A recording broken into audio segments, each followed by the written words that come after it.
আমাদের একটা সমন্বয় দরকার। সেই সমন্বয় নিয়ে ইতিমধ্যে নীতিগত বেশ কিছু সিদ্ধান্ত আমরা গ্রহণ করেছি। বাস্তবায়ন করবার জন্য প্রক্রিয়াটাও চিহ্নিত করেছি, অগ্রসর হচ্ছে। আমার বিশ্বাস যে একটি মাল্টি মোডাম যোগাযোগ ব্যবস্থা, যেটা আন্তর্জাতিক বিশ্বে প্রতিষ্ঠিত এবং স্বীকৃত, সেটি হয়তো বাংলাদেশেও আপনারা দ্রুততম সময়ের মধ্যে বাস্তবায়ন হতে চলেছে এবং দৃশ্যমান হবে দেখবেন। এটা তো আমরা ইতিমধ্যে ওটা আমলে নিয়েছি এবং বাস্তবায়ন করবার জন্য প্রাথমিক পর্যায়ে যে সমস্ত কার্যক্রম থাকে সেটা ইতিমধ্যে চালু হয়েছে।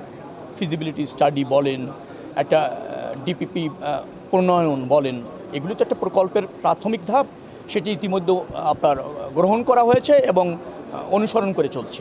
নিশ্চয়ই যেহেতু পাবনাবাসীর দাবি একটা বৃহত্তর জনস্বার্থে, সামষ্টিক স্বার্থে, ডেফিনেটলি এটা বর্তমান সরকারের অঙ্গীকার।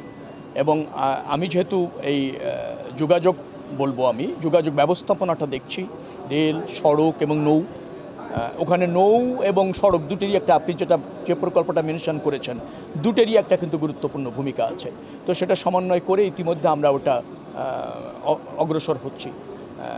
আমার বিশ্বাস যে দ্রুততম সময়ের মধ্যেও অগ্রাধিকার ভিত্তিতে ওই প্রকল্পটি বাস্তবায়নের জন্য সরকার গ্রহণ করবে। একটা রেল চালু করতে চলেছি, লোকোমোটিভ ইতিমধ্যে প্রস্তুত আছে, আমাদের কোচ আসছে, আগামী মাসে আমরা কিছু কোচ পেয়ে যাব এবং কোচ পেলেই প্রথমেই আমরা দুটি লাইন চালু করছি, একটা হচ্ছে ঢাকা পাবনা, পরবর্তীতে ঢাকা খুলনা।